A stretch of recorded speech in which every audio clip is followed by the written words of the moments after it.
There's a moment in every parent's life when you realize you'd do anything for your child. For 45-year-old Luke Morrison, that moment came when he had to choose between giving up or building a future with his bare hands.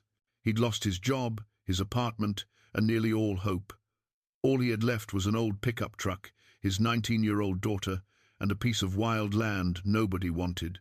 With no money and no experience, Luke decided to build them a home from scratch using salvaged wood and junkyard materials. What happened next would change everything. Could a broken-down single father really create something beautiful out of nothing? Before we jump back in, tell us where you're tuning in from, and if this story touches you, make sure you're subscribed, because tomorrow I've saved something extra special for you. Share. Luke Morrison had spent 22 years working at the Greenfield automotive plant, and in all that time, he'd never once imagined his life could fall apart so quickly. The smell of motor oil and the rhythm of the assembly line had become as familiar to him as breathing. Every morning at 6, he'd clock in, pull on his work gloves, and lose himself in the predictable dance of machinery and metal. It wasn't glamorous work, but it was honest. It paid the bills. It gave him purpose. The apartment he shared with his daughter Penny wasn't much a two-bedroom walk-up on Maple Street with creaky floors and a radiator that clanged through winter nights, but it was theirs. He'd lived there for 15 years, first with his wife Irene, and then, after cancer took her 3 years ago, just him and Penny. The walls held memories. Penny's height, marks penciled beside the kitchen doorframe, the water stain on the ceiling that looked like a butterfly, the spot near the window where Irene used to read in the afternoon light. Penny was 19 now, smart as a whip and twice as determined. She had her mother's dark eyes and quick smile, but she'd inherited Luke's stubborn streak. When Irene got sick, Penny had been 16, still in high school. She'd watched her mother fade slowly, held her hand through the worst of it, and never once complained about the burden. After the funeral, it had been just the two of them, learning how to be a family of 2 instead of 3. Luke kept a worn envelope in his truck's glove compartment, Penny's acceptance letter to State University. She'd been so excited when it arrived, waving it around the apartment, talking about journalism classes and campus life. The scholarship covered tuition, but there were still books, housing, fees. Luke had been saving, putting aside what he could. It wasn't much, but it would have been enough. That was before the layoffs started. Mr. Kowalski, their landlord, was a patient man. He'd known the Morrisons for years, had brought soup when Irene was sick, had slipped Penny $20 bills for her birthday. When Luke's hours got cut at the plant, Kowalski had said, "Pay me when you can, Luke. I know you're good for it." And Luke had been good for it, always had been. He'd never missed a rent payment in 15 years, never asked for special treatment. But even Kowalski's patience had limits. Luke's best friend Hugh Brenneman had worked construction for 30 years, building houses across 3 counties. He was a solid man, thick through the shoulders, with calloused hands and a ready laugh.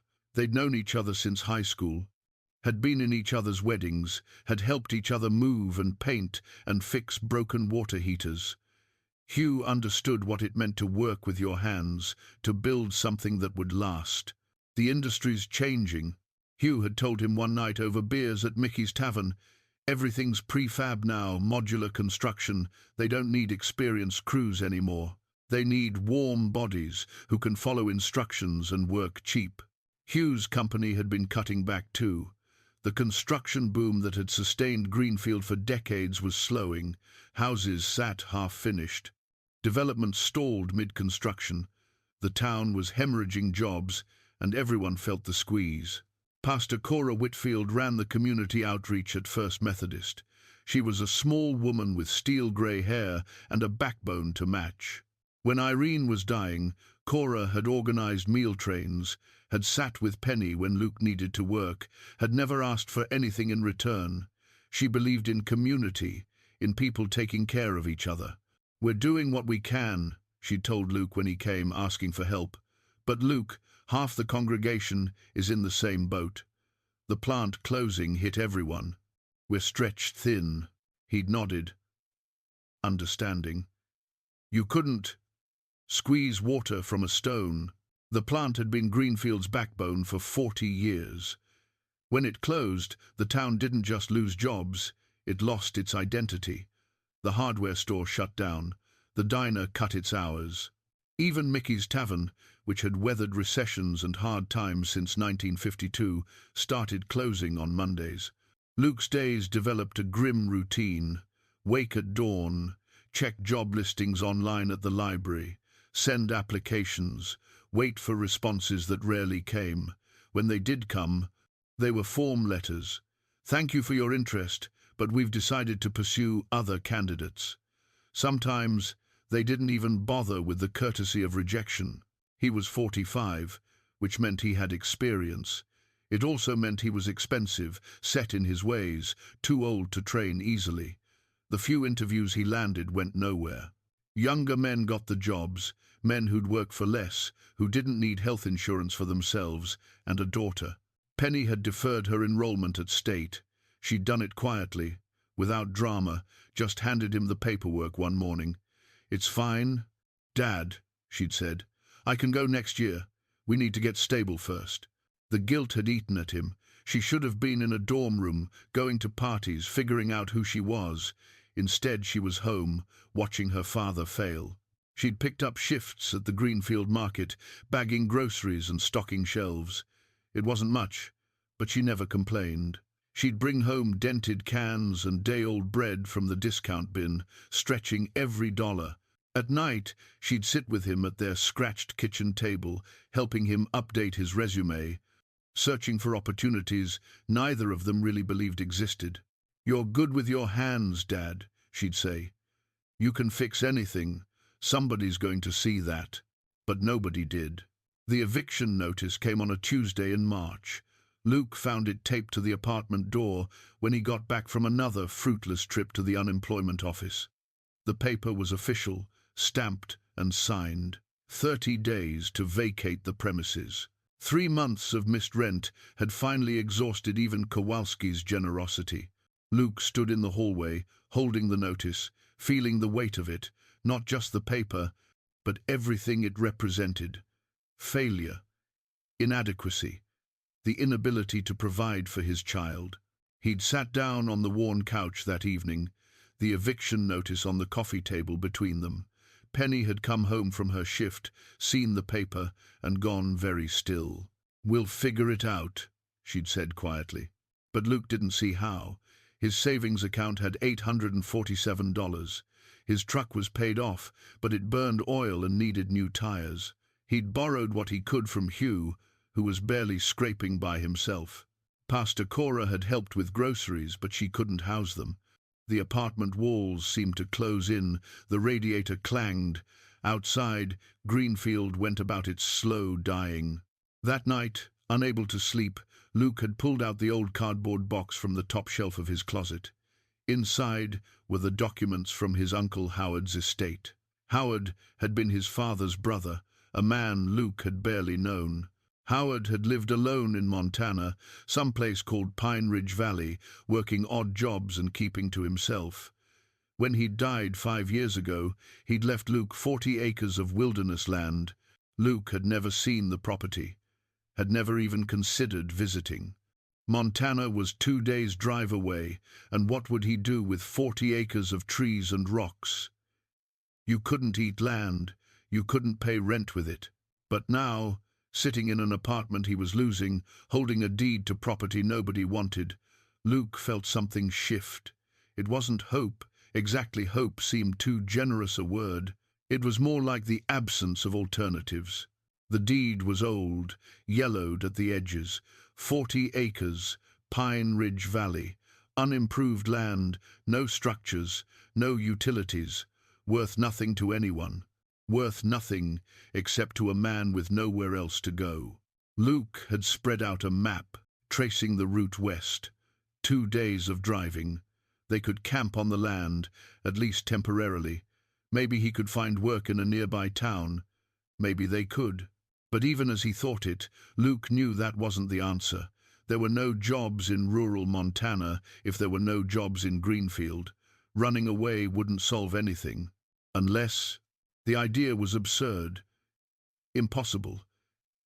He'd helped Hugh with a deck once, but that was just following instructions, handing over tools, building an actual house. From scratch, with no money and no experience. It was crazy. But crazy was looking better than any of his sane options. Penny found him the next morning, still at the kitchen table, the land deeds spread out before him alongside printed satellite images from the library computer. She set down 2 mugs of coffee, the cheap instant kind they'd been drinking since the good stuff became a luxury, and sat across from him. "You're thinking about Montana," she said, not a question. Luke looked up at his daughter. She had her mother's way of seeing through him, of knowing what he was thinking before he'd fully thought it himself. "I'm thinking we don't have many options. We could stay with Hugh for a while," he offered. "Hugh's got his own troubles. His wife's hours got cut at the hospital. They're barely making their mortgage."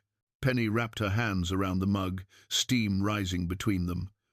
"Pastor Cora mentioned the church has an emergency fund. For emergencies. For people who can't work. I can work, there's just no work to be had." Luke traced the property lines on the deed with his finger. "Your mother and I, we never took charity. We made our own way. Pride's expensive, Dad."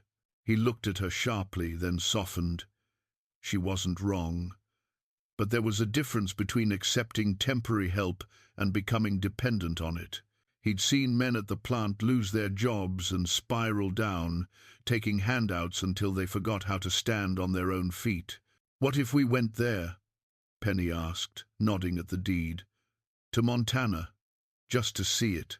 It's 2 days of driving, gas money we don't have to spare. We're losing the apartment anyway. Where else are we going?" Luke leaned back, the chair creaking under his weight. The apartment was quiet around them. Down the hall, Mrs. Kowalski's television murmured through the walls. Outside, someone's car alarm chirped. Normal sounds of normal life, a life that was slipping away from them. "There's nothing there, Penny. No house, no water, no electricity, just land. So we build something." He almost laughed. "I'm a mechanic, not a carpenter. You built that deck with Hugh. You fixed the stairs in this building when they were coming apart. You made Mom that bookshelf she loved."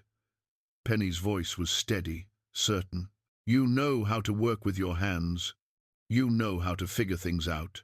A bookshelf isn't a house." "No, but it's a start." She pulled out her phone, fingers moving across the screen. "I've been researching. There are people who build their own homes, off-grid living, tiny houses, homesteading. Some of them document the whole process online.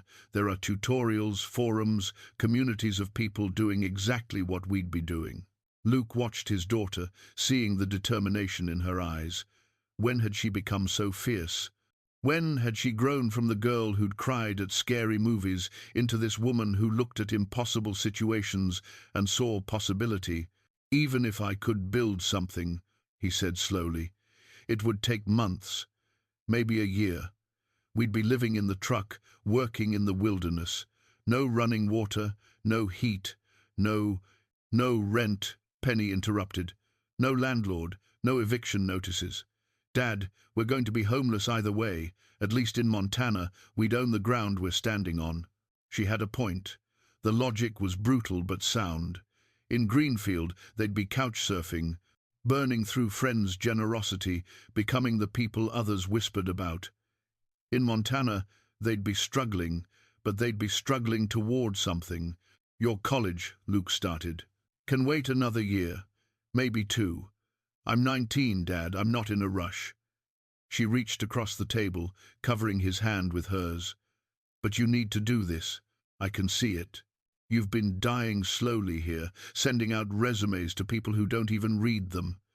At least out there you'd be building something, fighting for something." Luke felt his throat tighten. His daughter shouldn't have to be this wise, this practical. She should be worrying about term papers and campus parties, not whether her father had the courage to try something impossible. "I don't know if I can do it," he admitted quietly. Nobody knows if they can do something until they try. Penny squeezed his hand. Uncle Howard lived out there for years, right? By himself. He built something, survived somehow. Maybe it runs in the family. Luke thought about Howard, his father's brother. The man had been a mystery, quiet, independent, showing up for family gatherings smelling of wood smoke and pine. He died alone in those Montana woods, and Luke had always thought it was a sad way to go, but maybe Howard had chosen that life. Maybe he'd found something in that isolation that he couldn't find anywhere else. "It's going to be hard," Luke said. "Everything's hard right now. We might fail. We're already failing here." Penny's voice was gentle but firm. "At least there we'd fail trying. That's better than failing by giving up." Luke looked around the apartment, the water-stained ceiling, the scuffed floors, the walls that held 15 years of his life.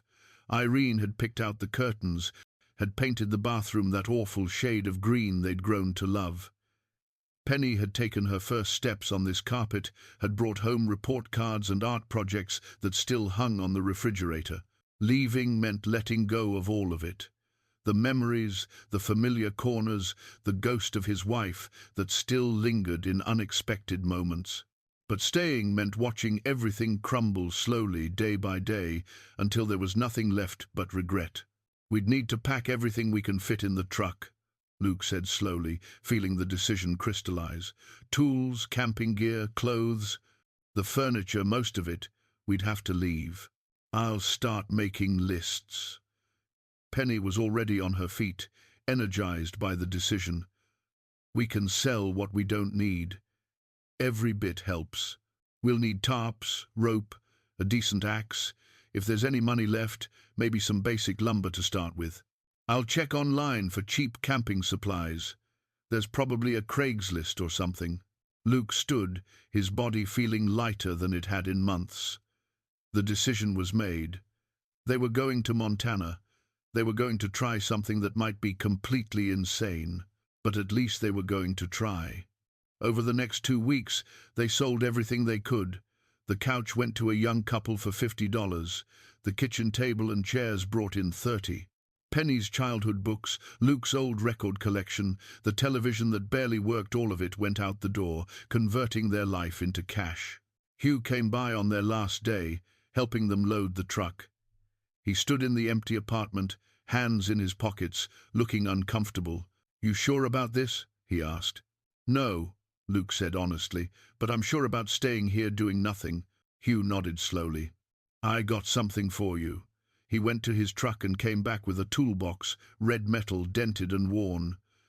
"My grandfather's. He was a Finnish carpenter. These are quality tools, Luke. Treated right, they'll last another 50 years. Luke opened the box. Inside were hand planes, chisels, a level, squares and measuring tools. Everything worn smooth with use, everything maintained with care. "Hugh, I can't." "Yes, you can. I'm not using them, and you need them more than they need to sit in my garage." Hugh clapped him on the shoulder. "You call me if you need anything. Advice, moral support, whatever. I mean it." Pastor Cora arrived with a bag of non-perishable food, a first aid kit, and an envelope. "From the congregation," she said, pressing the envelope into Luke's hands. "It's not much, but it'll help." Inside was $300 in 20s. Luke felt his eyes burn. "I'll pay it back." "You'll pass it forward," Cora corrected. "When you're on your feet again, you help someone else. That's how community works." Mr. Kowalski came by as they were doing final checks. He looked at the loaded truck, the empty apartment, and shook his head. "I'm sorry it came to this, Luke. You're good people. You were patient with us. We appreciate that." "You take care of that girl," Kowalski said, nodding toward Penny. "She's got a good head on her shoulders. She gets that from her mother." They pulled out of Greenfield at dawn, the truck heavy with everything they owned, the trailer hitch squeaking under the weight. Luke watched the town shrink in his rearview mirror, the plant's empty parking lot, the shuttered storefronts, the faded sign welcoming visitors to Greenfield, a community that cares. Penny sat beside him, quiet for the first hour. Then she said, "We're going to be okay, Dad." Luke hoped she was right, because if she wasn't, they'd be lost in the wilderness with nothing but a broken-down truck and a prayer. Montana waited ahead, 2 days distant, unknown and unforgiving, but it was theirs. And that had to count for something. The 2-day drive to Montana felt like crossing into another country.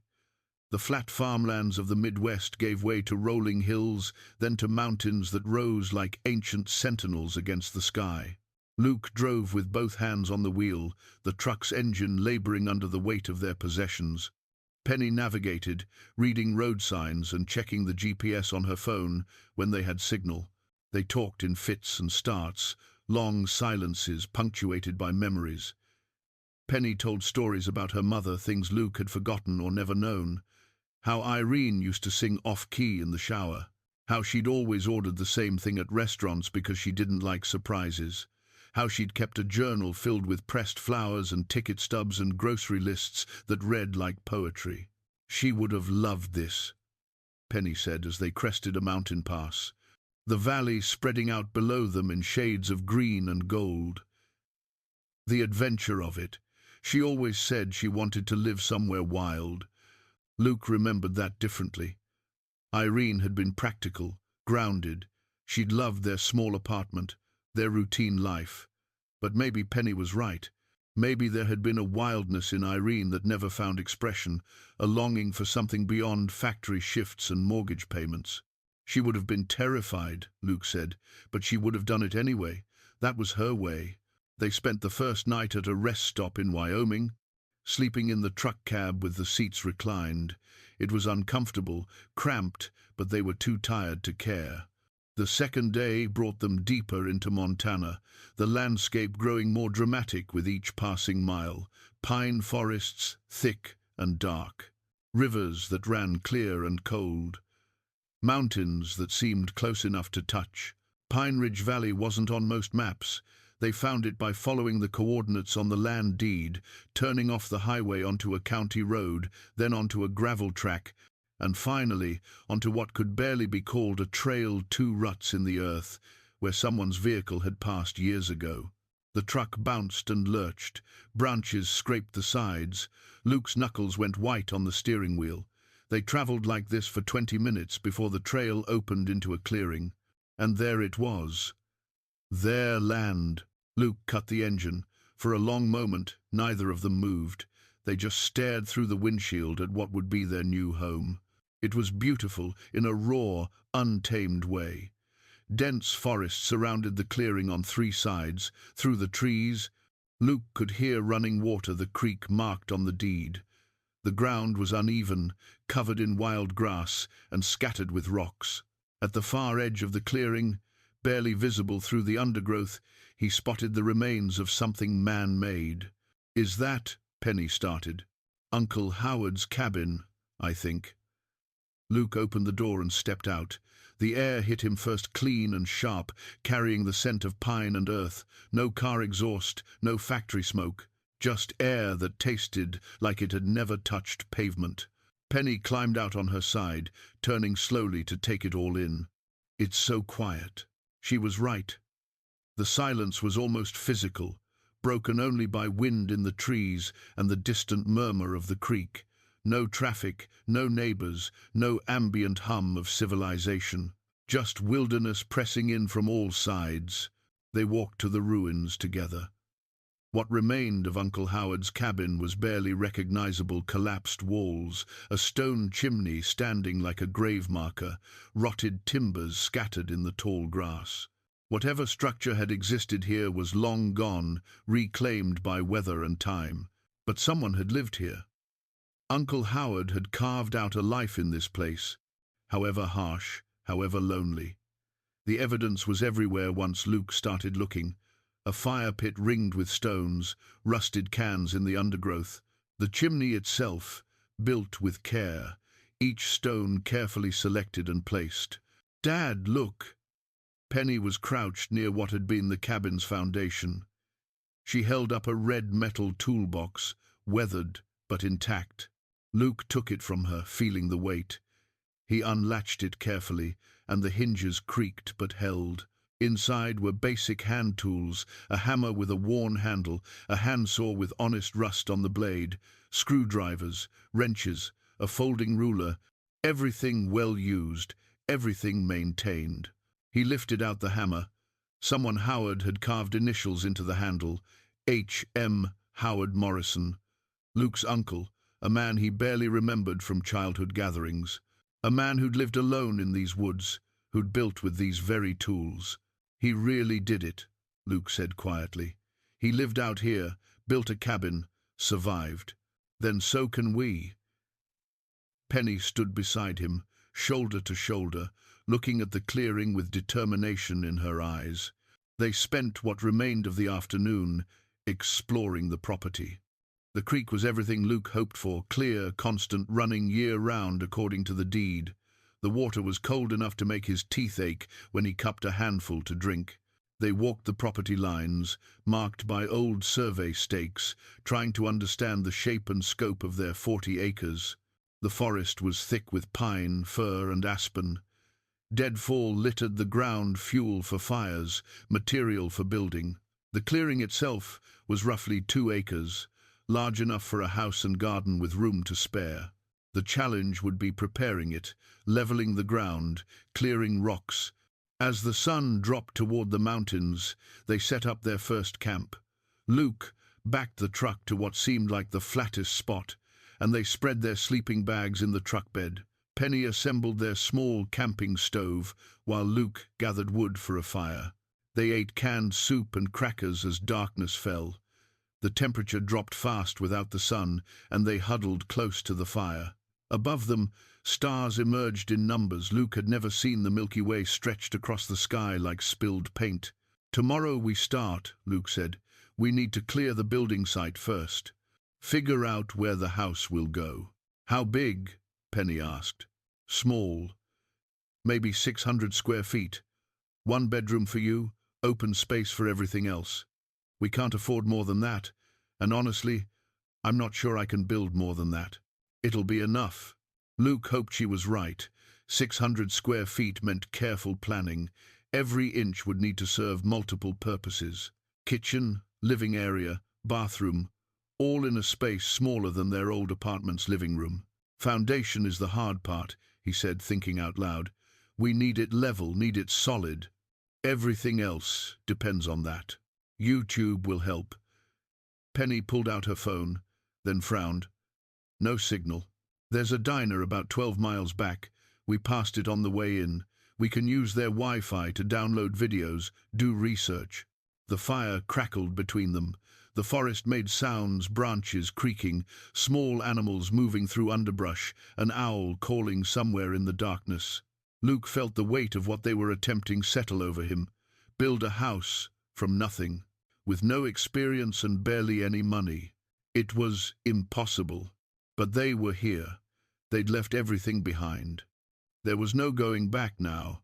That first night, Luke lay in his sleeping bag, staring at the stars, listening to Penny's breathing slow into sleep beside him. His body ached from 2 days of driving. His mind raced with calculations and concerns. The $847 in his checking account wouldn't go far. Materials cost money. Tools cost money. They needed everything and had almost nothing. Uncle Howard's toolbox lay next to his sleeping bag. Luke reached out in the darkness, touching the worn metal. Howard had been alone out here. Luke had Penny. That made him luckier than his uncle had been. Stronger, maybe. He thought about Irene, wondered what she'd say if she could see them now. She'd probably call him crazy, but she'd also understand. She'd always understood his need to do things himself, to prove he could. "I won't let her down," he whispered to the stars. "I won't let either of them down." The forest didn't answer. It just kept being forest, indifferent, eternal, waiting to see if these humans would survive or fail, like the cabin that had come before them. Morning came cold and grey. Luke woke to find frost on the sleeping bags and his breath visible in the air. Penny was already up, trying to coax the camping stove to life. They made coffee, Terrible instant coffee that tasted like victory because they were here, they'd made it, they were starting. After breakfast, Luke walked the clearing with purpose. He needed to choose the building site carefully. Too close to the trees and falling branches would be a hazard. Too far from the creek and water would be hard to access. The ground needed to be relatively flat, or he'd spend weeks just leveling the foundation. He settled on a spot near the clearing's center, slightly elevated, with good drainage. From here, the front of the house would face south, maximizing sunlight. The creek was 100 yards away, close enough, but not so close they'd risk flooding. Using string and stakes from the truck, Luke marked out a rectangle, 20 feet by 30 feet, 600 square feet, as promised. Standing at one corner, looking across his string outline, the house seemed both impossibly large and impossibly small. "This is it," he told Penny. "This is where we build." She nodded, already rolling up her sleeves. "Where do we start?" "We clear everything inside this rectangle. Rocks, roots, grass, down to bare earth. Then we dig." They worked through the morning, clearing the marked area. It was backbreaking labor, prying rocks from the soil, cutting through roots with an old hatchet, hauling debris to the edge of the clearing. Luke's hands, soft from months of unemployment, blistered within an hour. Penny worked beside him without complaint, her face streaked with dirt, her hair tied back in a bandana. By noon, they'd cleared maybe a quarter of the space. Luke's back screamed, his shoulders burned. He sat on a rock, breathing hard, looking at the work ahead. "This is going to take forever," he said. "Then we better keep going." Penny offered him water from their jug. Luke almost laughed. Rome had engineers. Rome had resources. Rome had a plan. They had none of those things. Just determination and a rectangle of string in the wilderness. But maybe that was enough to start with. Maybe that had to be enough. The clearing work took 3 full days.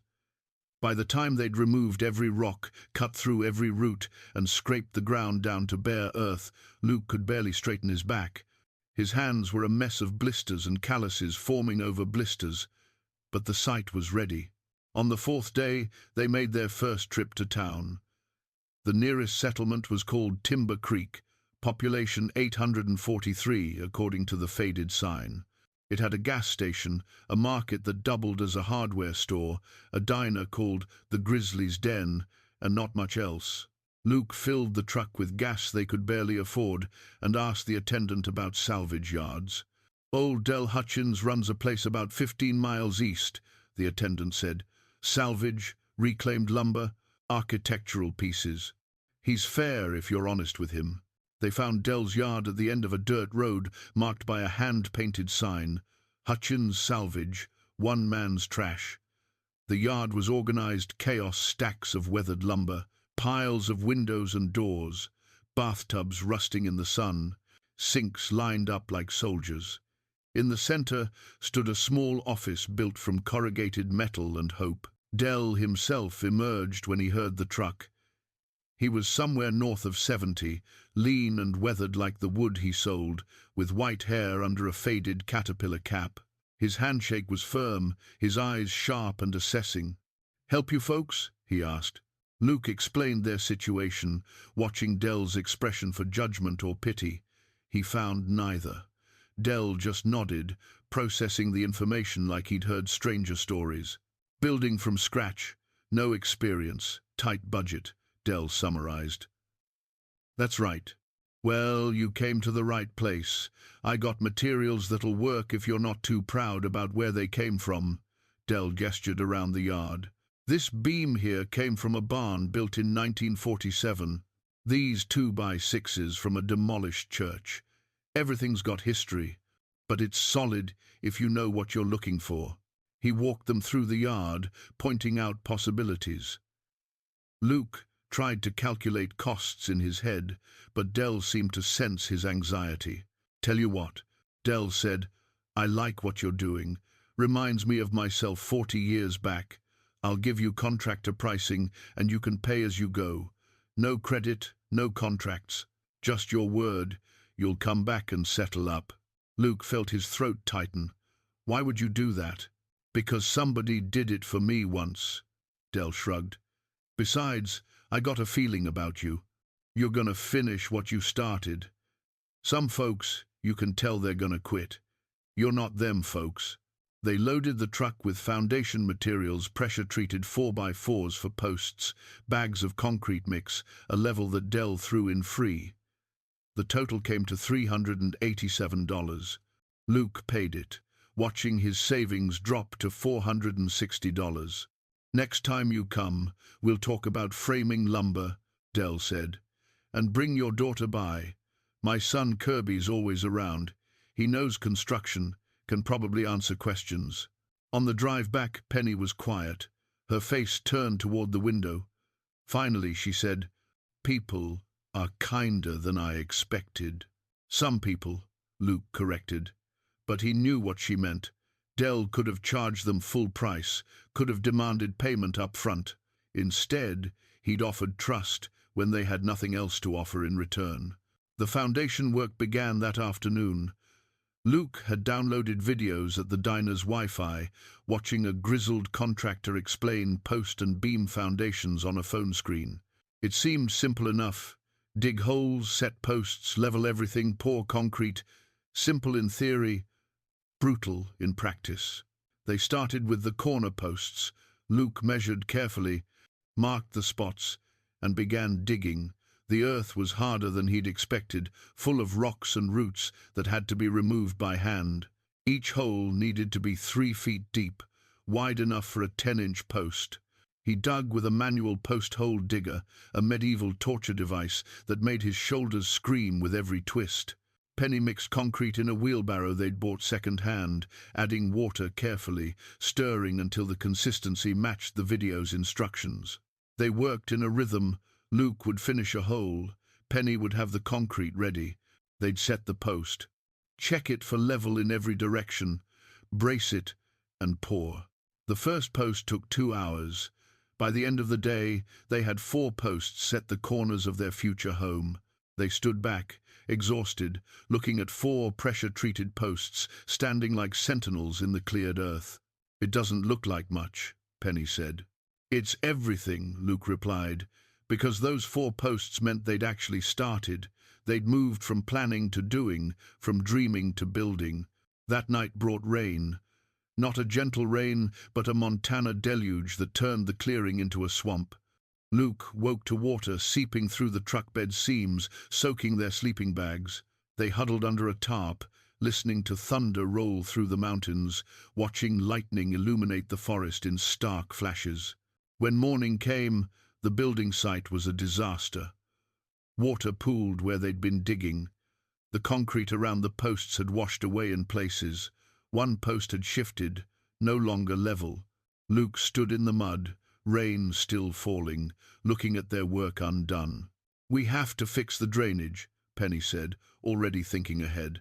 "Dig channels to move water away from the foundation." Luke wanted to sit down in the mud and give up. Instead, he grabbed a shovel.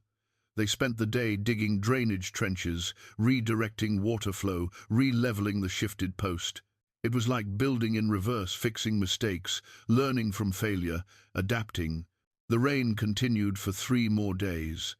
They couldn't work, couldn't make progress. They sat in the truck cab, watching their funds dwindle as they bought food at the market, gas for trips to the diner's Wi-Fi. Luke's mood darkened with each passing hour. "Maybe this was a mistake," he said on the 3rd day. "Maybe," Penny agreed, "but it's our mistake, and we're learning." When the rain finally stopped, they returned to the foundation with new knowledge. They'd learned about drainage, about setting posts deeper, about bracing more carefully. The next 8 posts went faster, better. Luke's technique improved. His body adapted to the work. By the end of week 2, they had a complete foundation frame, 12 posts set in concrete, perfectly level, ready for the beams that would support the floor. Luke borrowed Del's transit level to check his work, and the old man nodded with approval. "You're learning," Del said. "That's the important part. Building teaches itself if you're willing to listen." Dell had brought his son Kirby, a man in his 40s with his father's lean build and quiet competence. Kirby walked the foundation, checking joints and measurements. "Your corners are square, your posts are plumb," Kirby said. "You can build on this." Those words meant more than Kirby probably knew. You can build on this, not just the foundation, but everything. Their life, their future, their hope. Penny had started filming short videos on her phone. Nothing fancy, just clips of them working, time-lapses of posts being set, brief explanations of what they were doing. She'd upload them when they had Wi-Fi, titling them simply Day 1, Day 5, Day 14. "Anyone watching?" Luke asked. "A few people. Maybe 20 views per video." Penny shrugged. "But the comments are nice. People saying we're brave, asking questions about the process." Luke didn't see what was brave about desperation, but he kept that to himself. If Penny wanted to document their struggle, who was he to stop her? Maybe someday they'd look back at these videos and laugh at how little they knew. Or maybe they'd watch them and remember the beginning, when everything was impossible and they tried anyway. The beam came from Dell's yard, a massive hand-hewn timber, 16 feet long, oak that had been part of a barn for 70 years. It took all three of them to load it on the truck, Luke, Dell, and Kirby. The beam was beautiful in its imperfection, showing axe marks from when someone had shaped it by hand. "This is your center support," Dell said. "Everything else hangs off this. Your house's backbone." Luke ran his hand along the beam's length, feeling the history in it. Someone had cut down a tree, shaped this timber with hand tools, built a barn that stood for 7 decades. Now it would be reborn as part of his home. The continuity of it, old materials becoming new structures, felt right somehow. They installed the beam the next day, setting it across the center posts, checking and rechecking that it was level. When it was finally in place, Luke stepped back and saw, for the first time, the skeleton of something real, not just posts in the ground, but the beginning of a structure that would have walls and a roof and keep them safe. "We're really doing this," he said, more to himself than Penny. "We really are," she replied. That evening, as they ate canned stew by firelight, Luke felt something he hadn't felt in months, not happiness exactly, but its close cousin. Pride, maybe, or purpose.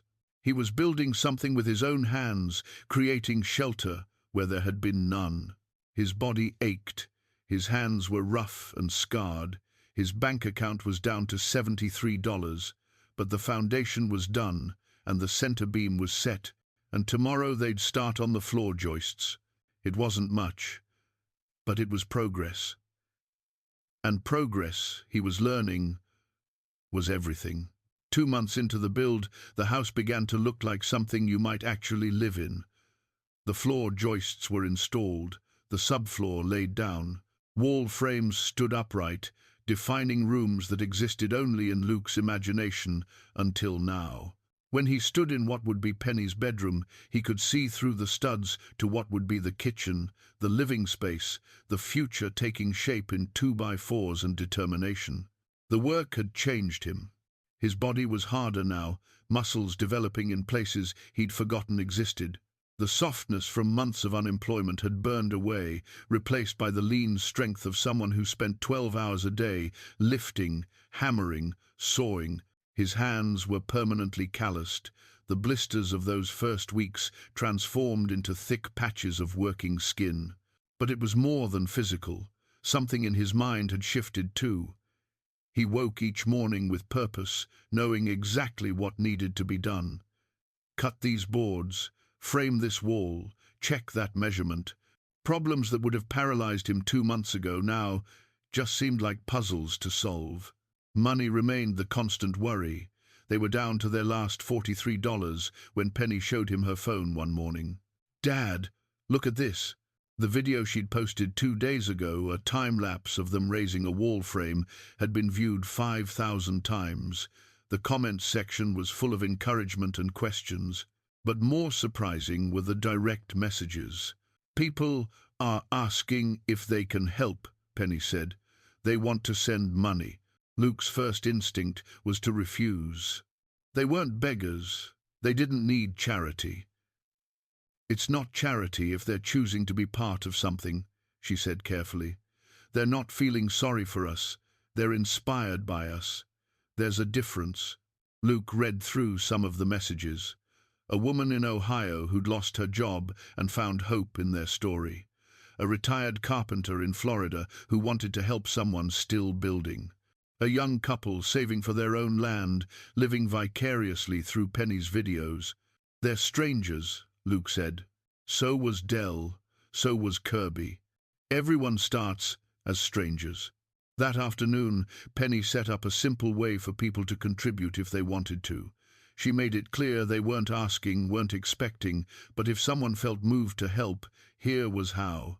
She posted it with a video of Luke carefully installing a window frame, one of the few new materials they'd splurged on, knowing windows needed to keep out Montana weather. Within 24 hours, they'd received $200, small amounts from strangers who saw themselves in the struggle, $10 here, $20 there, one generous $50 from someone who signed it, from one single parent to another. Luke sat in the truck that evening, the phone showing a balance he hadn't seen in months, and felt something crack in his chest. Not grief, but the opposite gratitude, so overwhelming it felt like drowning and being saved simultaneously. People care, he said quietly. People always cared, Penny replied. You just had to let them. The money meant they could buy proper roofing materials instead of trying to cobble something together from salvage. It meant they could afford the hand pump for the well system.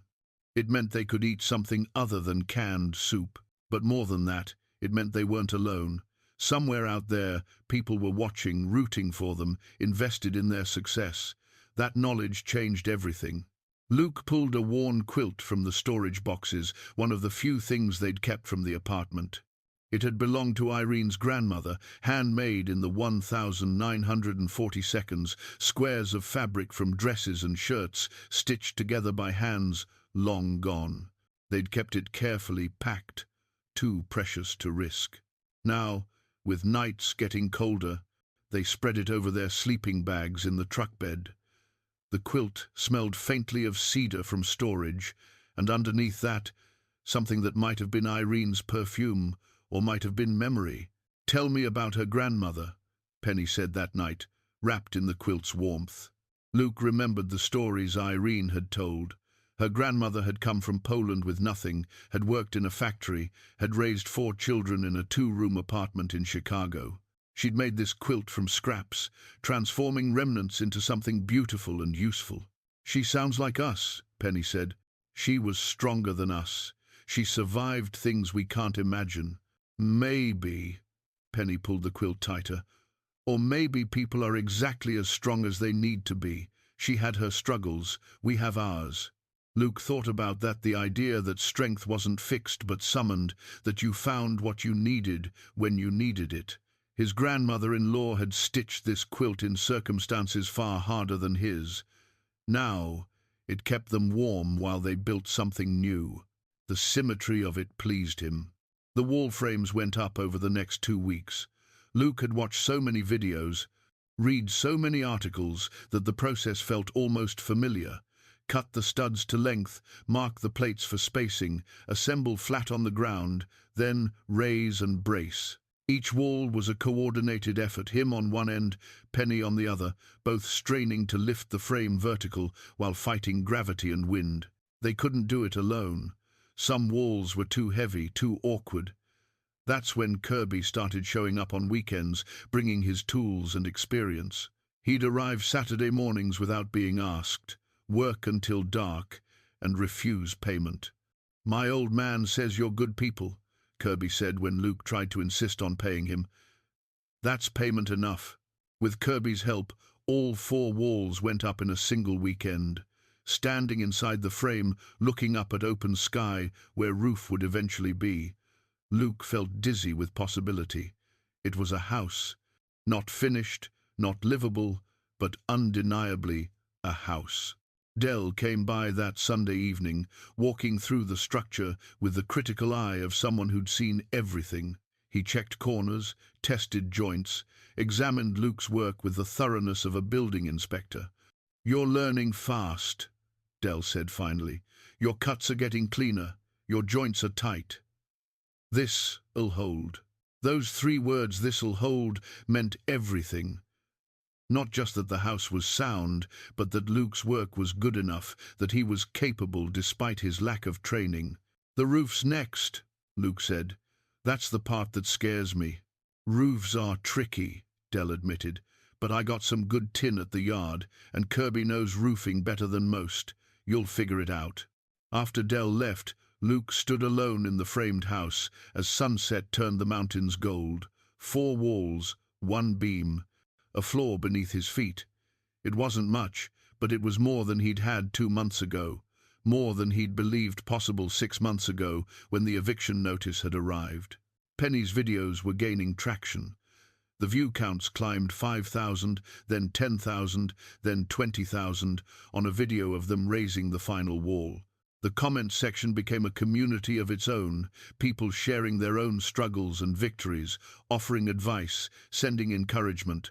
"Someone asked if we take visitors," Penny said one morning. "They want to see the build in person. We're not a tourist attraction." "No, but we're proof that it's possible. That might be worth something to somebody." Luke thought about the people watching, the strangers who'd sent money and messages. Maybe Penny was right. Maybe their struggle could light a path for someone else struggling in the dark. "Tell them they're welcome," he said, "but they have to bring their own lunch. We're on a budget." Penny laughed, and the sound echoed in the wooden skeleton of their home, bright and full of promise. The complications started small. A letter arrived at the post office box they'd rented in Timber Creek, forwarded from Greenfield.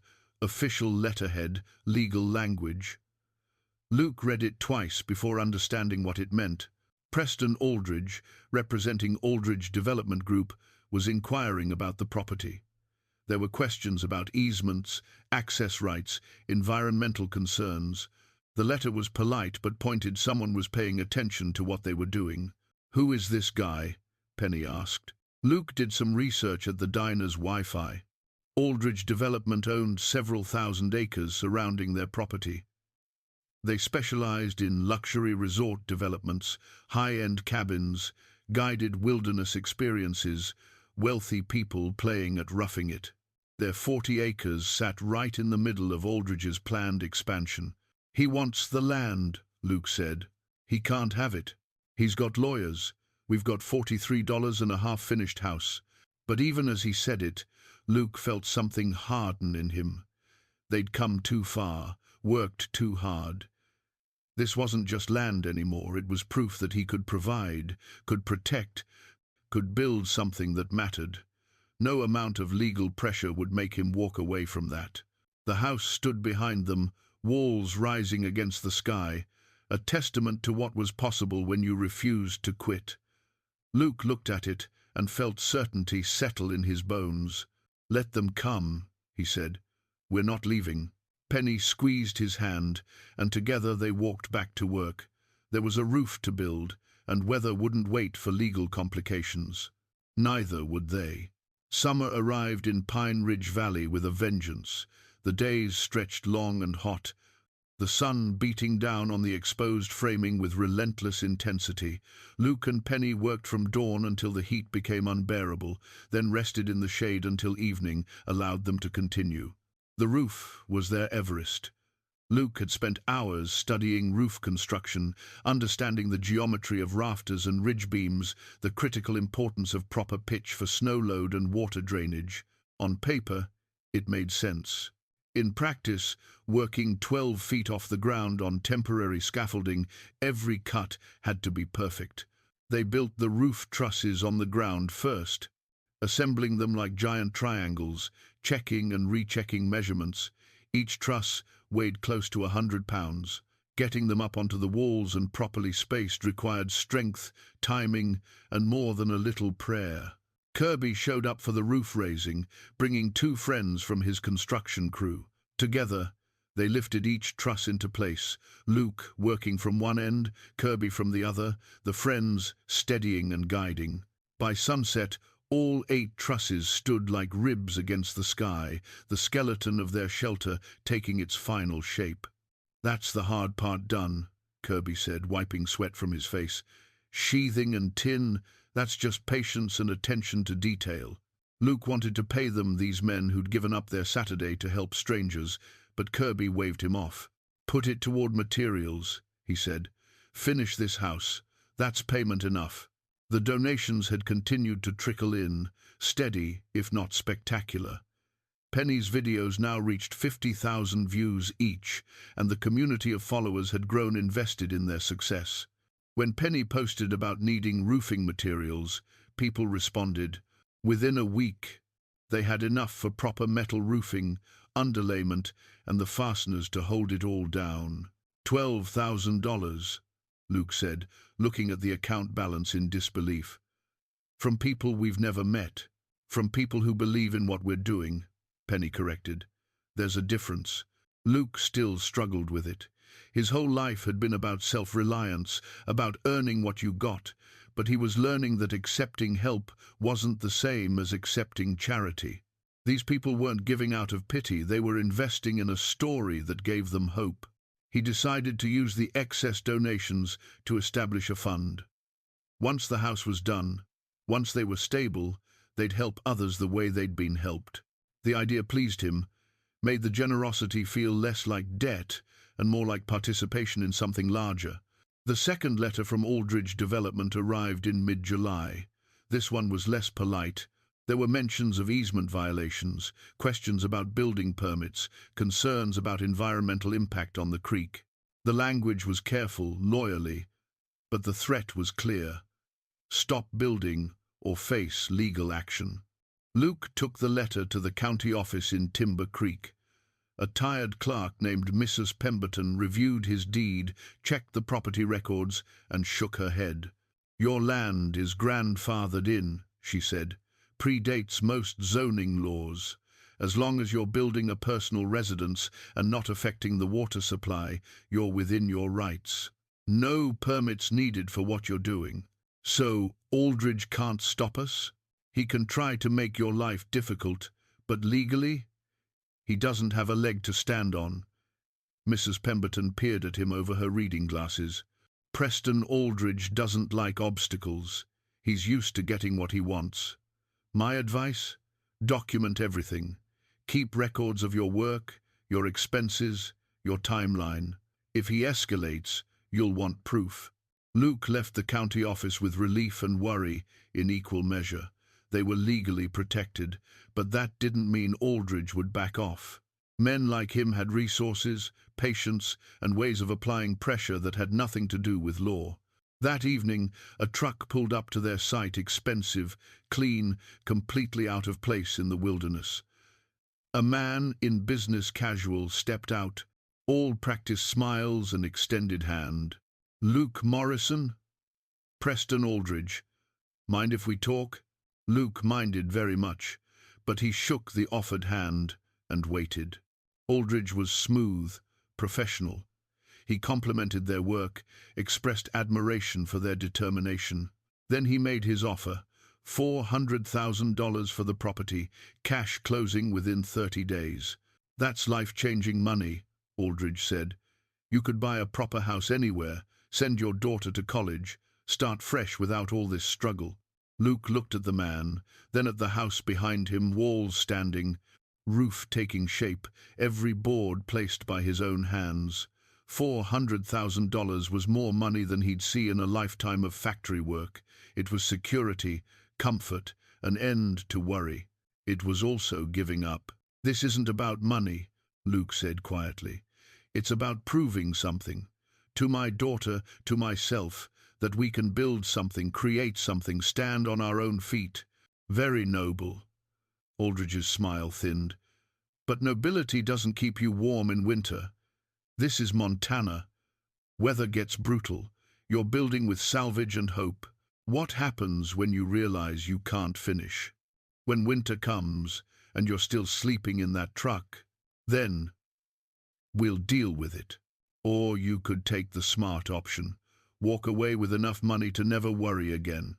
Penny had been watching from near the house. Now she walked over, standing beside her father.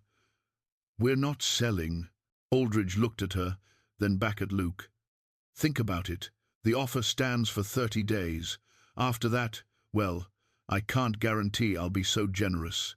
He drove away in a cloud of dust, leaving Luke and Penny standing in the settling silence. $400,000, Penny said softly. "That's your retirement, my education, everything. Is that what you want?" Luke asked. "To sell?" She was quiet for a long moment. Then she shook her head. "No. This place, this house, it's ours in a way nothing else has ever been. You can't buy that." Luke pulled her into a hug. "You're too smart for your own good. I learned from the best." They worked late that night, installing roof sheathing by the light of battery-powered lamps. The work was meditative, rhythmic measure, cut, fasten, repeat. Each sheet brought them closer to being enclosed, protected, home. Luke thought about Aldridge's offer. The money would solve every practical problem they had, but it would leave them right back where they started, dependent, drifting, without purpose. This house, for all its difficulty and struggle, had given them something worth more than security. It had given them back themselves. The videos Penny posted about Aldridge's offer went viral. The view count exploded 200,000, then 500,000. The comments section became a rallying cry.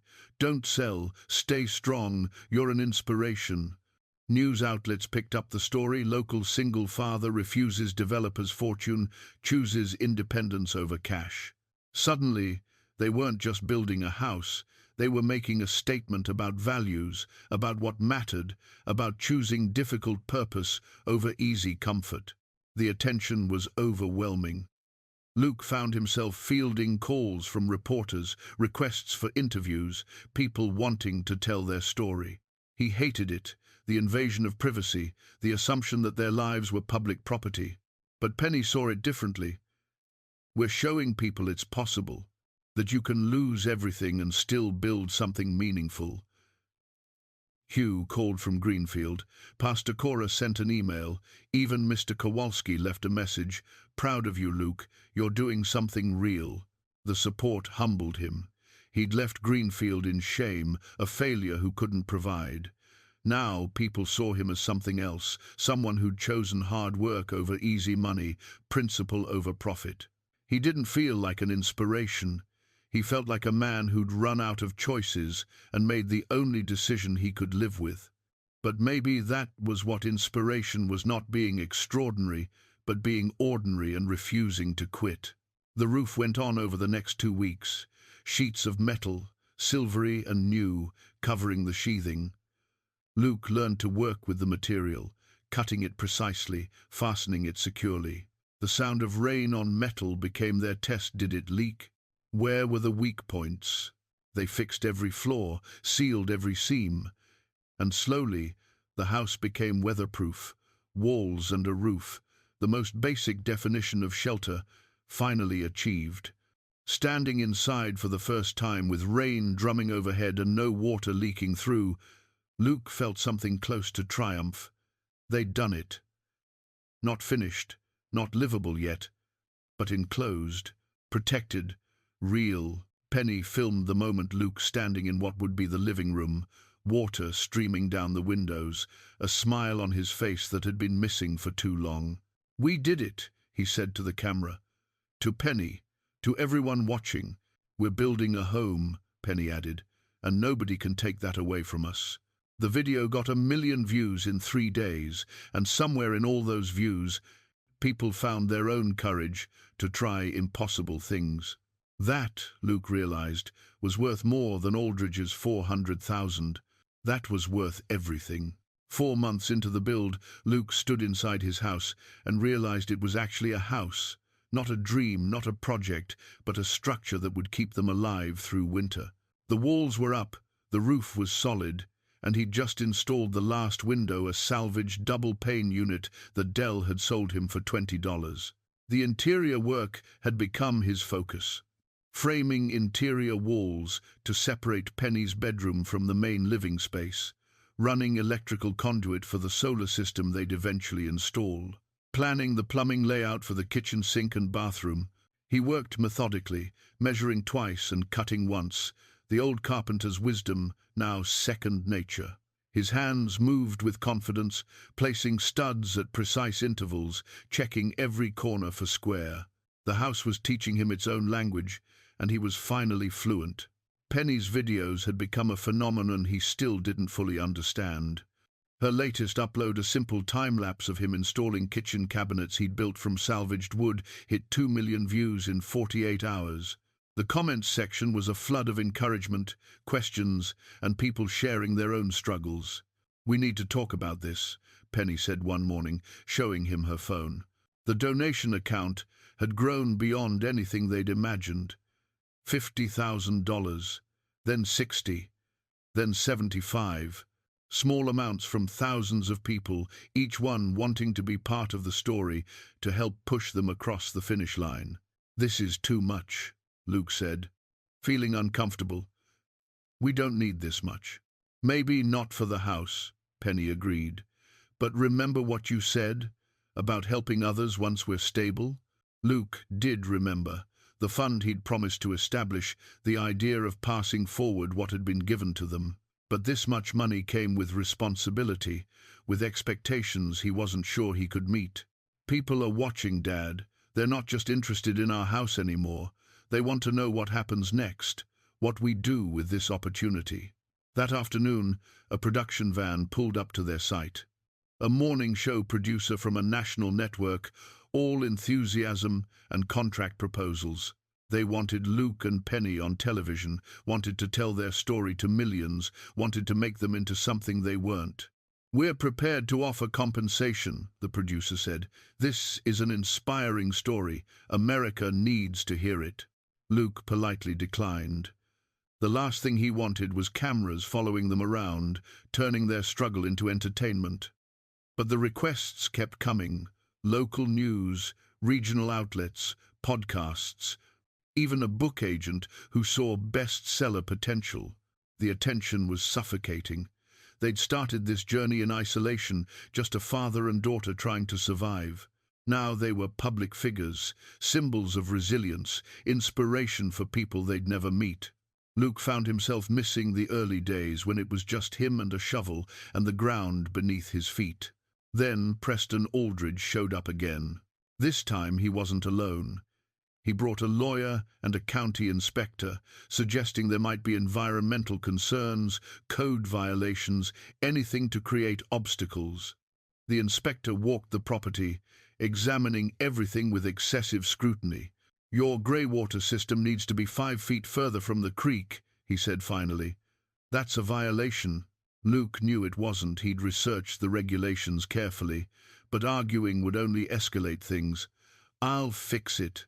After they left, Luke sat on the porch he'd just finished building, feeling the weight of it all.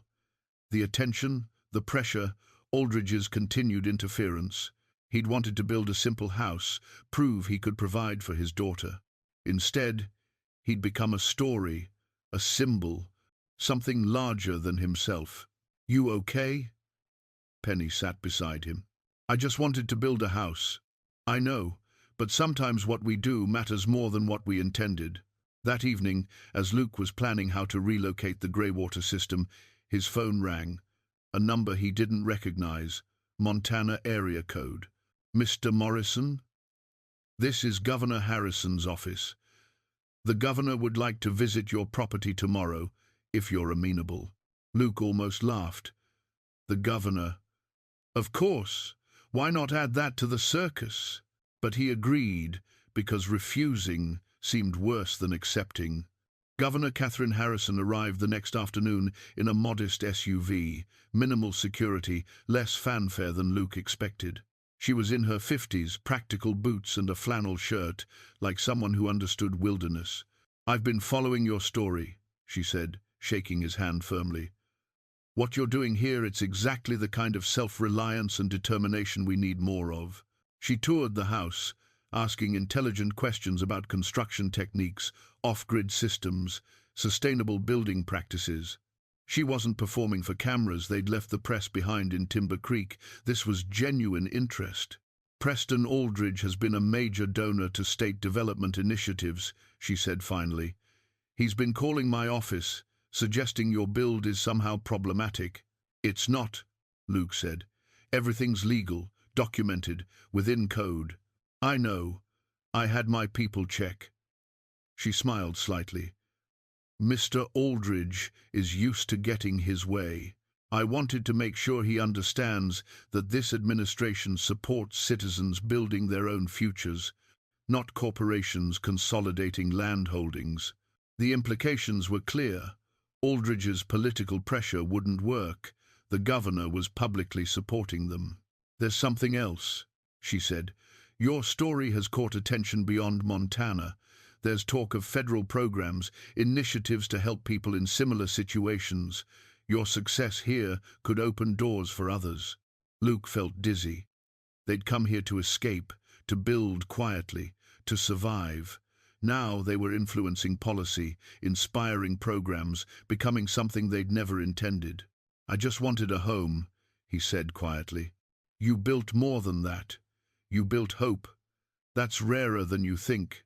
After she left, Luke stood alone in his almost finished house. The governor's visit would be news, more attention, more scrutiny, more expectations. The simple act of building had become complicated by success. Penny found him there, standing in the living room, looking overwhelmed. The governor? She asked. Yeah. Dad, do you realize what's happening? Your video, the one about refusing Aldridge's offer, it's been viewed 50 million times. 50 million. People see you as proof that you can choose principles over profit and still survive. I'm not special, Luke said. I just didn't have better options. That's exactly why you're special. You're not some rich person playing at hardship. You're real. People see themselves in you. Luke sank onto the floor, still plywood, but someday he'd finish it. I don't want to be a symbol. I want to be a father who built his daughter a house. You're both now, and maybe that's okay. Maybe being both means we can help more people than we ever imagined. That night, unable to sleep, Luke walked outside. The house stood behind him, solid and real, backlit by their battery-powered lamp. 4 months ago, this had been an impossible dream. Now it was nearly complete, and somehow that completion had changed everything. His phone buzzed. An email from a national magazine offering money for an exclusive interview, another from a documentary crew, a third from an organization wanting him to speak at their conference about resilience and self-determination. Everyone wanted a piece of the story. Everyone wanted to learn how he'd done it, how they could do it too. Luke thought about all the people watching, waiting to see what he did next. The weight of their expectations felt heavier than any roof timber he'd lifted. But underneath the pressure was something else: opportunity, the chance to turn their struggle into something useful, to help others find their own path through hardship. The fund they'd talked about establishing could grow, could genuinely change lives. Maybe Penny was right. Maybe being a symbol wasn't a burden but a responsibility. Maybe the house he'd built wasn't just shelter, but proof of what was possible when you refused to surrender to circumstance. The question was, what would they do with that proof? The final month of construction felt different. Every nail Luke hammered, every board he placed, brought them closer to completion. But completion also meant facing what came next, the expectations, the responsibility, the weight of all those watching eyes. He worked on the interior with renewed focus. The kitchen cabinets he'd built from reclaimed wood fit together like puzzle pieces, each one sanded smooth and oiled until the grain glowed. The countertop was a single slab of wood from Dell's yard, part of an old bowling alley lane, scarred and beautiful, with a history Luke could only imagine. In Penny's bedroom, he installed shelves and a small desk he'd crafted from leftover materials. Every piece had a story: this board from a demolished church, that beam from a barn built during the Depression. The house was becoming a patchwork of rescued materials, each one given new purpose, new life. The plumbing system took shape slowly. Luke had connected with a retired plumber named Earl Tompkins through the online community following their story. Earl lived in Florida, but spent hours on video calls, walking Luke through the intricacies of PVC pipes, pressure systems, and drainage. "You're a natural," Earl said during one session, watching Luke solder copper fittings. "Most folks take years to get comfortable with plumbing. You're getting it in weeks." "I'm motivated," Luke replied. "Can't finish a house without running water." The hand pump well system was Earl's suggestion. No electricity needed, just mechanical advantage and physics. They installed it outside the kitchen window, connected to the creek through a system of pipes and filters. When Luke first pumped the handle and clean water flowed from the spout, Penny actually cheered. "We have water," she said, filling a cup and drinking. "Actual running water in our house." It was a small victory, but it felt enormous. They were moving from camping to living, from surviving to thriving. The solar system was the biggest investment. With the donated funds, they could afford proper panels and a battery bank that would power lights, the well pump, even a small refrigerator. Dell connected them with an installer who gave them a discount, and together they mounted panels on the south-facing roof. The day the system went live, Luke flipped the switch, and lights came on throughout the house. Electric lights. Not battery-powered lamps, but actual overhead lights that would work every day, every night, powered by the sun. Penny filmed the moment, and her video, simply titled, "Let There Be Light," reached 5 million views in a day. The comments were full of people crying, celebrating, feeling invested in this milestone, as if it were their own. Luke read some of the comments that night. A woman in Ohio said she'd been inspired to finally renovate her grandmother's abandoned house. A man in Tennessee started building a workshop he'd been dreaming about for years. A single mother in California posted photos of the tiny house she was constructing in her backyard. Their story was creating ripples. People who'd felt stuck were taking action. The house in Montana was becoming permission for others to try impossible things. "We need to finish this right," Luke told Penny. "Not just for us, but for everyone watching." The decision about the completion celebration came naturally. They'd invite everyone who'd helped Dell and Kirby, Earl from Florida, the people from town who'd offered support. But more than that, they'd open it up to anyone from the online community who wanted to visit. An open house, a thank you, a chance for people to see the finished product and know their support mattered. "We're going to need parking," Penny said, already planning logistics, "and probably bathrooms for guests." "We have one bathroom. That'll have to be enough." They worked on the dedication plaque together. Luke carved it from a piece of the salvaged beam, the oak that had once supported a barn, now supporting their home. The words were simple. "Morrison Home, built by love and stubbornness, 2024.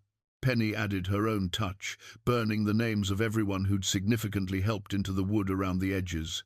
Dell, Kirby, Earl, Hugh, Pastor Cora, Governor Harrison, a permanent record of the community that made it possible. "Do we put Aldridge's name on there?" Penny asked, half joking. "No. But he taught us something too, that some things can't be bought." The final tasks came in a rush, installing door hardware, finishing the bathroom with a composting toilet and shower they'd assembled from parts, hanging Irene's grandmother's quilt on the living room wall, a splash of color and history against new wood. Luke planted a small garden in a cleared space, near the house, vegetables, herbs, things they could grow and eat. It wouldn't produce much this first season, but it was a start. A commitment to staying, to building a life beyond just shelter. The house was more than livable now. It was home. Warm, weatherproof, functional. 600 square feet of space they'd created from nothing. Every inch earned through labor and determination. Hugh called from Greenfield the week before the completion celebration. "I'm driving out," he said. Wouldn't miss this for anything. Pastor Cora's coming too. Half the old neighborhood wants to come, actually. It's a long drive for a housewarming. Luke, you left here broken. Now you're showing everyone it's possible to rebuild. People need to see that. The media requests intensified as completion approached. Morning shows wanted exclusive coverage.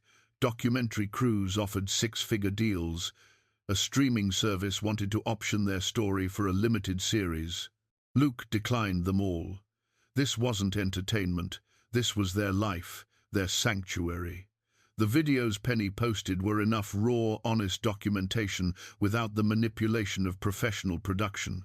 But he agreed to one interview with a small Montana newspaper.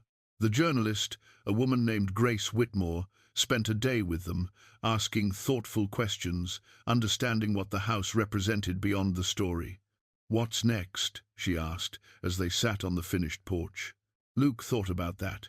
The fund they'd established had grown to over $100,000 with the excess donations. Organizations were reaching out, asking how they could help others like Luke. The governor's office wanted him to speak at an economic development summit. "Honestly, I want to live here, quietly, with my daughter. But I also feel responsibility to the people who helped us. They gave us this chance. Maybe we can help create chances for others. By teaching? Maybe. I'm not an expert, but I've learned a lot about what's possible when you have more determination than sense," he smiled. "And I've learned that accepting help isn't weakness, it's wisdom." Grace wrote that down, nodding. "That's a lesson worth sharing." The evening before the celebration, Luke walked through the completed house alone. Every room reflected decisions he'd made, problems he'd solved, skills he'd learned.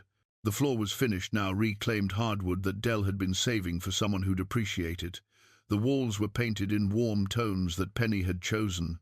The windows framed views of forest and mountains, beauty that would never bore him. He stood in the center of the living room, the salvaged beam above his head, the quilt on the wall, evening light streaming through windows he'd installed. This was what $400,000 couldn't buy: the knowledge that he'd built it, that he'd proven to himself and his daughter that they were capable of more than they knew. Tomorrow, people would come.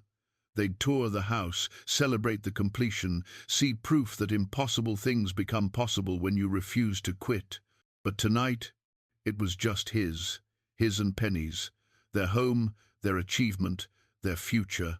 Luke placed the dedication plaque beside the front door, ready to hang tomorrow. He ran his fingers over the carved words, feeling the truth of them. Built by love and stubbornness. That was the whole story, really. Everything else was just details. Morning arrived with perfect autumn weather. The leaves had turned gold and crimson, the air crisp but not cold, the sky impossibly blue. Luke woke early, nerves humming with anticipation.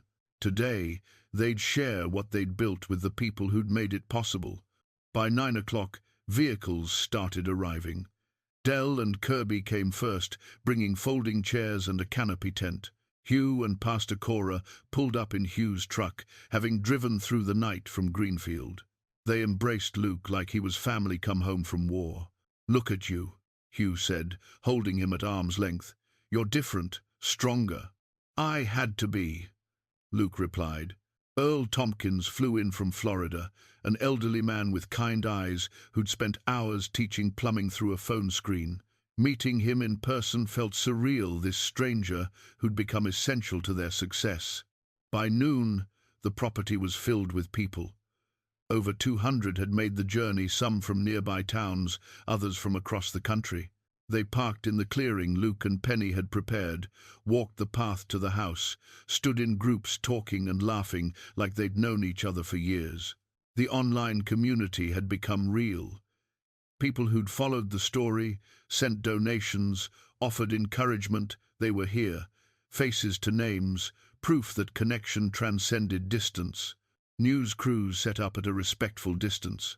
Luke had agreed to one live segment for the local morning show, figuring it was the least he could do. The rest would have to settle for whatever Penny chose to share. The house tours began in small groups. Luke led them through, explaining decisions and challenges. People touched the walls like they were sacred, ran hands along the countertop, examined the plumbing with genuine interest. "You really built this yourself?" someone asked. "With a lot of help," Luke corrected, gesturing to Dell, Kirby, Earl. "Nobody does anything alone." In Penny's room, a woman started crying. "I'm sorry," she said, wiping her eyes. "It's just I've been following since day one. Seeing this finished, it's like watching someone climb a mountain. You made it to the top." Luke understood then, really understood, what their story meant to people. It wasn't about the house. It was about the possibility of transformation, the proof that circumstances didn't have to be permanent. The reactions were overwhelming. Dell stood in the living room, examining the beam he'd sold them, now polished and integral to the structure. "You did it justice," he said quietly. "Gave it new purpose." Kirby inspected the framing with a professional eye, nodding approval at joints and corners. "You learned well. This'll stand for generations." Pastor Cora touched the quilt hanging on the wall, understanding its significance. "Irene would be so proud. Of both of you." Hugh walked the entire house twice, silent and thoughtful. Finally, he pulled Luke aside. "When you left Greenfield, I worried you were running away from problems, but you weren't running, you were running toward something, toward this." The presentation ceremony happened mid-afternoon. The crowd gathered in front of the house, Luke and Penny standing on the porch they'd built. Dell stepped forward first, holding something wrapped in cloth.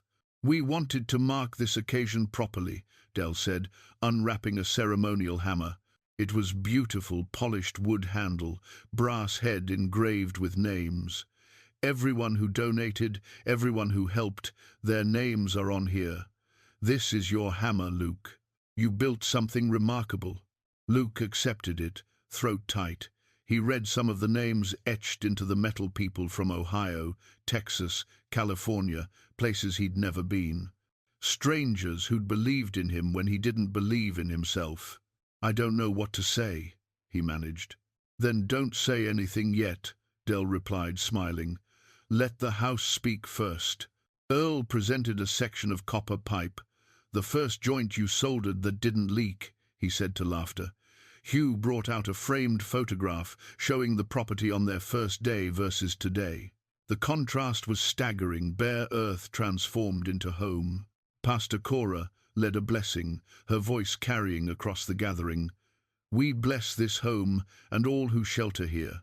May it stand as testament to perseverance, as proof that love and determination can build more than walls." Even the non-religious attendees bowed their heads, caught in the moment's significance. Then it was Luke's turn to speak. He stood at the edge of the porch, the ceremonial hammer in his hands, looking at faces of people who'd carried him through the darkest time of his life. 7 months ago," he began, voice steady despite his nerves, "I thought my life was over. I'd lost my job, lost my home, lost my sense of purpose. I was failing as a father, as a provider, as a man." He paused, gathering thoughts he'd rehearsed but now felt inadequate. "Standing here was just empty land. I didn't know how to build a house. I barely knew how to build hope. But my daughter," he looked at Penny, standing beside him, "she never stopped believing we could do this." Penny took his hand, and Luke continued. "This house taught me something. It taught me that I'm capable of more than I knew. That accepting help isn't weakness, it's wisdom. That community isn't about geography, it's about people choosing to care." He gestured to the crowd. "Every one of you helped build this. Your encouragement, your advice, your support. You're in these walls as much as I am. This isn't just my house, it's ours." His voice cracked slightly, emotion breaking through. "I came here with nothing. You gave me everything. You gave me belief when I had none. You gave me strength when mine failed. You gave me a reason to keep hammering when every muscle said to quit." The crowd was silent, attentive, some wiping eyes. "This house isn't just shelter," Luke said. "It's proof. Proof that when you lose everything, you can still build something beautiful. Proof that your worst moment doesn't define your future. Proof that one person's struggle can become everyone's victory if we choose to support each other. He looked up at the house behind him, every board, every nail, every decision made real. People keep asking what's next. Here's my answer. We're going to help others do what you helped us do. The fund we've established will support people who need a chance to rebuild. We're going to pass forward what you gave us. Luke held up the ceremonial hammer. This hammer built a house, but more importantly, it rebuilt a life. My life. My daughter's life. And now we're going to use what we've learned to help rebuild other lives. The applause started slowly, then built like thunder. People stood, cheering, celebrating not just the house, but what it represented. Penny joined him, and together they stepped forward to the ribbon stretched across the doorway. Luke handed Penny the hammer. Together, he said. They cut the ribbon simultaneously, and it fell away. The doorway opened. Home, finally and completely, was real. The crowd surged forward as the ribbon fell, but Luke held up a hand, needing one more moment before chaos descended. There's one more thing, he said, and the gathering quieted again. When I was at my lowest, when I thought I had nothing left to give, I was wrong. I had stubbornness. I had pride, maybe too much pride. I thought asking for help meant admitting defeat. He looked at Penny, then back to the crowd. My daughter taught me different. She taught me that we're stronger together than apart. That accepting help doesn't diminish what you build, it enriches it. Luke's voice grew stronger, more certain. A lot of you have asked me what this house means. You've called it inspiring, called me brave. But I'm not brave. I was desperate. The bravery was in all of you, choosing to help someone you didn't know, believing in a story that could have ended in failure. He paused, gathering the words he'd been thinking about for weeks. 7 months ago, I couldn't provide a roof over my daughter's head. Today, I'm standing under a roof I built with my own hands. But I didn't do it alone. And that's the point. Nobody does anything alone. We just pretend we do. The emotion was rising in his chest now, years of holding it together finally breaking loose. When my wife Irene was dying, she made me promise to take care of our daughter. I thought I'd failed that promise. I thought losing my job meant losing everything. His voice cracked. But I didn't fail. We didn't fail. Because family isn't just blood, it's everyone who chooses to stand with you when you're falling. Every person here, everyone who donated $1 or sent a message or said a prayer, your family. You kept my promise to Irene. You helped me take care of Penny. Tears were flowing now, his and others, the dam of stoicism finally breaking. This house has a foundation made of concrete and wood, but it also has a foundation made of kindness from strangers, of generosity from people who had their own struggles, of belief from folks who saw something in us we couldn't see in ourselves. He held up the ceremonial hammer again, sunlight catching the engraved names. Every name on this hammer represents someone who refused to let us quit, someone who said, "Your story matters. Your struggle is worth supporting." That's the real miracle here, not that I learned to frame walls or install plumbing, but that hundreds of people I'd never met decided I was worth helping. Luke looked directly into the crowd, making eye contact with faces he recognized from videos and profile pictures. If you've ever felt like you're drowning, like circumstances are bigger than you, like you've failed, I want you to hear this. You haven't. You're just in the middle of your story, not at the end. This house is proof that middles can become new beginnings. Pastor Cora was crying openly now. Hugh had his arm around her shoulders. Dell was wiping his eyes, not hiding it. Even Kirby, stoic and practical, looked moved. We're going to use the fund to help others, Luke continued. People who need land, materials, training, we're going to give them what you gave us. A chance. That's all anyone needs, really. Just a chance, and the belief that they can take it. He turned to Penny, who joined him at the front. My daughter documented this journey. She believed it mattered before I did. She saw that sharing our struggle could help others with theirs. Penny, you want to say something? Penny took a breath, and when she spoke, her voice was clear and strong. When we started, Dad was broken, not just financially, spiritually. He'd lost his sense of worth. Building this house gave it back to him. She looked at the crowd. But it wasn't just the building. It was all of you. Every comment, every donation, every message saying, "Don't give up." You were building him back as much as he was building the house. You showed us what community really means. Penny smiled through her tears. People ask if I'm going back to college. Yes, I am. I'm going to study journalism, tell stories like ours, give voice to people who think nobody's listening. Because I learned something these past 7 months. Stories matter. They connect us. They remind us we're not alone. She gestured to the house. This is my father's masterpiece, 600 square feet of proof that you're capable of more than you know, but it's also all of yours. You helped build it. You own part of it. And that means you own part of the hope it represents. The applause was deafening. People weren't just clapping, they were celebrating their own connection to something meaningful, their own role in a story of resilience and recovery. Luke and Penny stood together, father and daughter, as the crowd surged forward.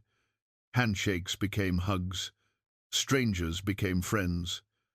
The house behind them glowed in afternoon light, every window reflecting sky and forest and possibility. Dell was first through the door, leading others inside. They moved through rooms they'd watched, being built through screens, touching walls they'd helped fund, experiencing in person what they'd witnessed digitally. The house was more than structure, it was proof made tangible, hope made real. Outside, someone had brought food potluck dishes, appearing as if by magic. Tables were set up, chairs arranged, and the celebration transformed into a community meal. People shared stories of their own struggles, their own rebuilding efforts, inspired by what Luke had accomplished. Earl stood in the kitchen, examining the plumbing with professional approval. "Perfect pitch on the drain lines," he said. "You listened well." Hugh walked the property with Luke, quiet for a long time. Finally, he said, "When you left Greenfield, I thought you were making a mistake. Turns out, you were making a life. There's a difference." "I couldn't have done it there," Luke admitted. "Too many eyes watching, too much history. I needed empty land and low expectations. And you turned both into something extraordinary." As sunset approached and guests began departing, each one stopped to thank Luke and Penny, not just for inspiring them, but for reminding them what was possible, for proving that rock bottom wasn't the end of the story. A young couple from California, building their own tiny house, clasped Luke's hands. "You showed us it's okay to struggle," the woman said. "You didn't hide the hard parts. That gave us permission to keep going when things got difficult." That, Luke realized, was the real gift they'd given. Not inspiration through perfection, but encouragement through honesty. They'd shown the struggle, the doubt, the failures, and people had seen themselves reflected in that truth. As the last vehicles pulled away, as the sun dropped behind mountains, turning the sky purple and gold, Luke stood with Penny on their porch, the house behind them, complete and solid. The future ahead, uncertain but no longer frightening. "We did it," Penny said. "We really did." And in that moment, standing in the doorway of the home they'd built from nothing, Luke felt something he hadn't felt in years: complete. Evening settled over Pine Ridge Valley as the last guests departed. Luke and Penny stood alone in the clearing, watching taillights disappear down the trail. The silence that followed felt different from the silence they'd known for 7 months, not empty, but full, complete. "Exhausted?" Luke asked. "Completely. But the good kind." Penny stretched, looking at the house. "It's really ours now, not a project anymore, just home." They walked inside together, their footsteps echoing on the finished hardwood floor. The house felt different with the celebration over more intimate, more theirs. Luke moved through the rooms, turning on lights they'd installed, running water from the tap, small miracles that were now simply daily life. In the living room, he started a fire in the stone fireplace he'd built with Dell's guidance, the first real fire in their completed home. Flames caught and grew, casting warm light across walls they'd framed, illuminating the salvaged beam overhead, reflecting off windows that would keep out Montana's winter.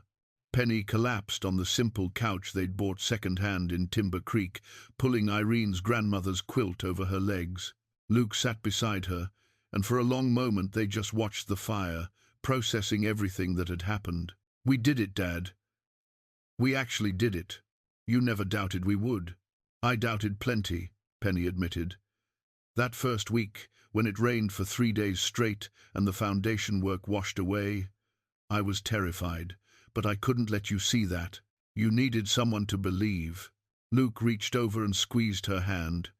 "You were stronger than I was, than I am. No, we were exactly strong enough. Together. That's the difference." They sat in comfortable silence, fire crackling, the house settling around them with small creaks and whispers, the sounds of new wood finding its place, of a structure learning to be home.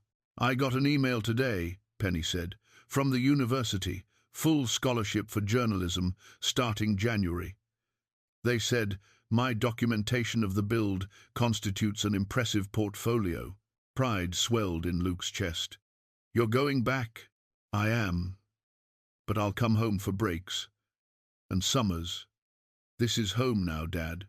Not just a place I'm from, but a place I'll always return to." Luke had known this was coming, had prepared himself for her departure, but hearing it made real still stung. The house would feel empty without her, the clearing too quiet. "I'm proud of you," he said. "Your mother would be too. You've become someone remarkable. I learned from both of you. Mom taught me compassion, you taught me perseverance. I taught you stubbornness. Same thing sometimes." Luke laughed, the sound echoing warmly. When had he last laughed so easily? Months ago, maybe years. The weight he'd carried for so long had finally lifted, replaced by something lighter, not the absence of responsibility, but the presence of purpose. "What about you?" Penny asked. "What's next?" Luke had been thinking about that. The trade school in Timber Creek had offered him a teaching position, construction basics for people wanting to learn skills. The governor's office wanted him to speak at their economic development summit. 3 families had already applied for help from the fund, people in situations similar to where he'd been 7 months ago. "I'm going to teach," he said. "Share what I learned. Help people understand that building isn't just about structures. It's about building confidence, proving capability, creating something permanent in temporary circumstances. You'll be good at it. I'll try. That's all anyone can do, right? Try, fail, learn, try better." Penny leaned her head on his shoulder. "I'm going to miss this. Just us, working together every day." "Me too. But we're not losing anything. We're just expanding. You'll be out there telling stories. I'll be here helping people build theirs. We're still doing the same work, giving people hope." They watched the fire burn down to coals, neither wanting to break the moment. This was the last night of one chapter, the first night of another. The house around them stood as testament to everything they'd survived, everything they'd learned. Luke thought about Irene, wondered what she'd think of all this. He liked to believe she'd approve not just of the house, but of the journey, the growth, the way loss had transformed into purpose. She'd always believed in him more than he believed in himself. Now, finally, he was catching up to her faith. "I talked to her today," Penny said quietly, as if reading his thoughts. Told her we finished. Told her you'd kept your promise, that you took care of me, that we took care of each other." Luke's throat tightened. "What did she say?" "Nothing. But I felt her here, in the walls, in the warmth. She's proud of us, Dad. I know she is. The fire had burned to embers now, the room growing darker but not cold. Luke stood and added another log, watching flames catch and climb. The first fire in their hearth would burn through the night, warming their first evening in a completed home. Penny yawned, stretched. I'm going to bed. My bed, in my room, in our house. Good night, sweetheart. She kissed his cheek. Love you, Dad. Thank you for not giving up. Thank you for not letting me. After she disappeared into her room, Luke stepped outside. The Montana sky spread above him, stars brilliant in the clear air. The forest made its night sounds, wind in trees, distant creek water, the settling peace of wilderness. He looked at the house, his house glowing with warm light from windows he'd installed. Smoke curled from the chimney he'd built. The walls stood solid against the night. Every nail, every board, every decision made real and permanent. 7 months ago, he'd arrived here broken and desperate, sleeping in a truck, uncertain if he could survive. Now he stood before a home he'd created with his own hands, surrounded by evidence of transformation. The eviction notice that had destroyed his old life had forced him toward this new one. The job loss that had seemed like an ending had been a beginning. The desperation that had driven him here had been exactly what he'd needed to discover what he was capable of. Luke spoke quietly to the stars, to Irene, to anyone listening. I kept my promise. I took care of her, and she took care of me. The forest didn't answer. It just kept being forest, indifferent, eternal, witnessing one more human who'd come to the wilderness and found what he was looking for. Luke Morrison returned inside, closing the door he'd hung himself. The house settled around him, warm and solid. Tomorrow would bring new challenges, teaching, planning, helping others. But tonight was for rest, for gratitude, for the simple peace of being home. Sometimes you have to lose everything to discover what you're truly capable of building.